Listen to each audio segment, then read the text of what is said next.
Wait the fuck up, samurai.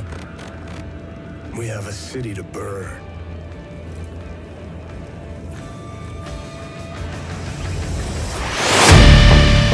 Hey guys, this is an update video.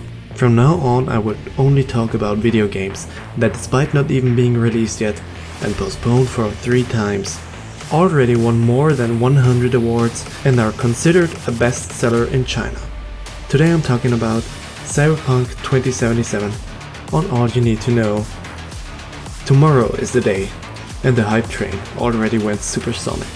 But did you know that Cyberpunk is based on a tabletop role-playing game written by Mike Pondsmith? It is set in a fictional timeline split from real life in 1990, after the collapse of the global superpowers and the rise of the megacorporations.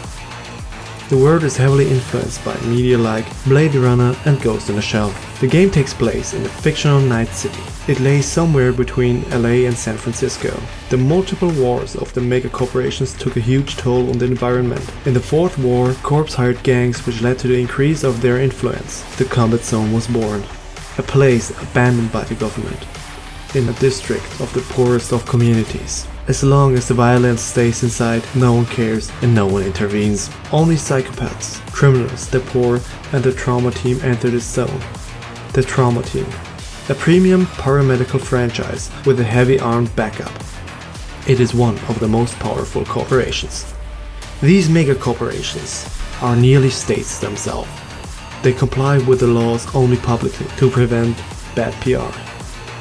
Their officers are like national ambassadors. They have their own laws, their own passports, their own currency, their own military. They can bribe any politician. Some citizens consume only the media from one source, from one corporation, and get corrupted by the news that forces certain lifestyle onto society.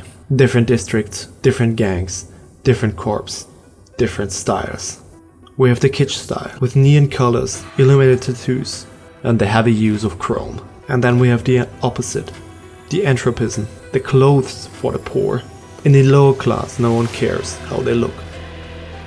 Then we have the neo-militarism, decent dark colors, the little black dress for the upper class, usually worn by corporations, executives and military. Then we have the neo-kitsch, the wardrobe for celebrities, icons and the ultra-rich, with vibrant colors mixed with natural fabrics like fur and leather. So now let's talk about the gameplay. This is overall an RPG and not a shooter. You can make a non-lethal playthrough, and if you have bad aim, you just use smart weapons. With the prosthetics you can enhance everything, your eyes, arms, legs, etc. You can apply modifications like the mantis claws, and even upgrade your clothes. And the tools of destruction impress with a wide variety. Like for melee you have katanas and hammers. You can modify your body with offensive and defensive cyberware, like mantis blades or bulletproof skin.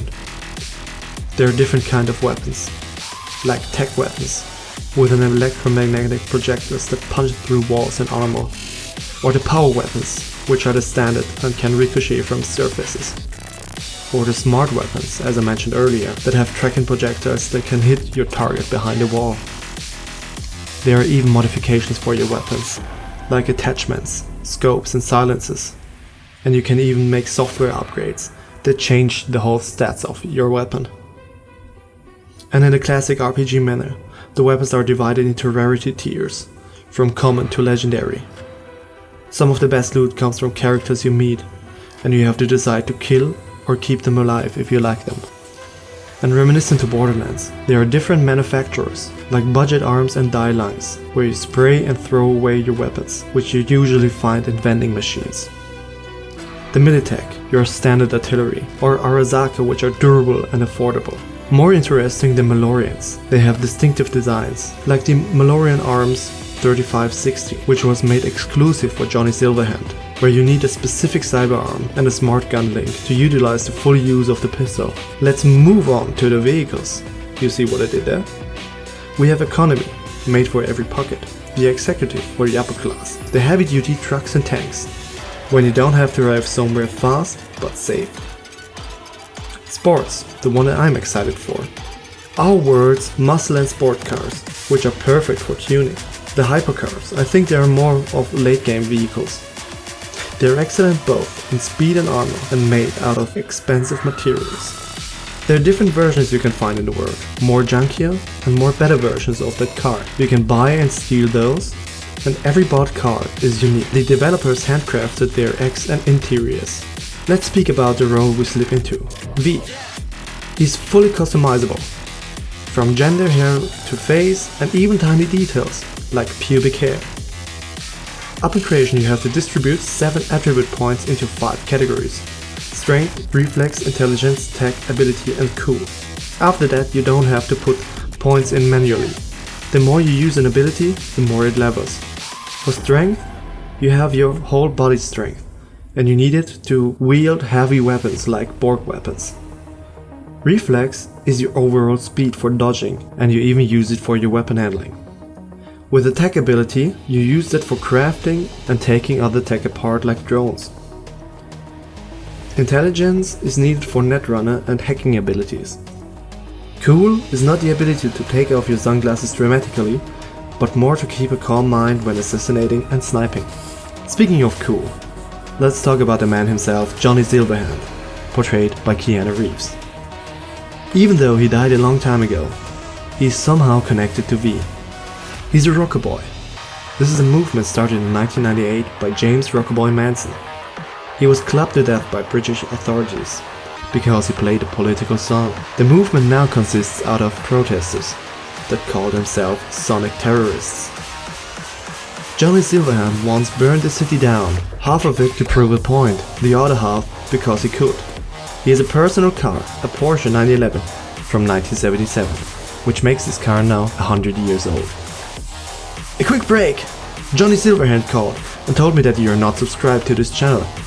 He wanted me to give you this message. You're a cunt. Oh jeez, he's mad. You should subscribe, like this video and comment. Take my breath, Johnny! I think that will help. Thank you. To start the story you have to choose an origin for V. You can either start as a street kid who grew up in Haywood streets and then you know your way around with the local gangs. Or you start as a nomad in the Badlands. You're very anti-authority and hold your family above everything. Or maybe Corpo is your choice. You work your way to the upper class in the Arasaka Corp. But for them you're just a trained killer. When you chose your life path, this gives you different options throughout the game. Different dialogue that leads to different outcomes, and which could even lead to a different ending. It seems you can change your life path throughout the playthrough. One of your first encounters is when you meet Jackie Wells. How you meet him depends on your life path, but you will be looking for a special augment, and he introduces you to a fixer. A fixer sets you up with goods and services. You want a specific car? The fixer messages you when it's available. They are very territorial, so when you go into a new district, you need to befriend a new fixer. I don't want to spoil the whole main quest. The developer said they made it shorter than The Witcher 3, because many people didn't finish The Witcher 3 and were overwhelmed by it. They took more emphasis on the side quests, which introduce you to all the different gangs. And there are so many gangs. I want to introduce you to 4 of them. Moxes, founded after the former sex worker and brothel owner Lizzie Wizzy, portrayed by musician Rhymes, was killed. She saved guys and girls from harassment. Then we have the Valentinos. They are very religious and value honor, and according to Jackie, they have a punishment for every crime. The 6th Street, founded by patriots, to build a neighborhood watch, but in the end they still steal and kill to pay the bills. Finally we have the Tiger Claws. They are obviously inspired by the Yakuza. They do it all for the eddies, and are heavily invested in the sex and black market tech. Unfortunately no one trusts mercs, so you have to work your way up in the afterlife, a bar in Night City. That's all you need to know about the game itself. Please consider subscribing and liking the video. I will now talk a little bit about the development. This game is in the works since 2012, for 8 years now. The first teaser was in January 2013. They started with a full production after The Witcher 3 DLC Blood and Wine was released. They started with a team of 50 people and ended now with 500 employees. They worked together with different companies like Nvidia for the ray tracing technology. The game went gold in mid-2019, which means it was ready to be printed on CD. Since then, they are only doing bug fixes and polishing. Polishing, you get it? Now you know what they did while they postponed it for 3 times. from April 16th to September 17th to November 19th and now to tomorrow, December 10th. A planned multiplayer was cut but will be added in the future. Right now they are working on future DLCs you will be able to download for free. When they are done with them, they will work on the multiplayer. And even though this game is not released yet, the overall reception was way beyond positive. It won over 100 awards at the E3 2018. But it didn't win the most anticipated game. That award went to The Last of Us 2. It has more pre-orders than The Witcher 3 already, and is already a bestseller in China. That's it for today. Thank you so much for watching. If you came this far into the video, please subscribe, like the video and comment, "Bobby, you are breathtaking." I will upload a Cyberpunk 2077 gameplay tomorrow, so I will see you tomorrow on the next update. See ya!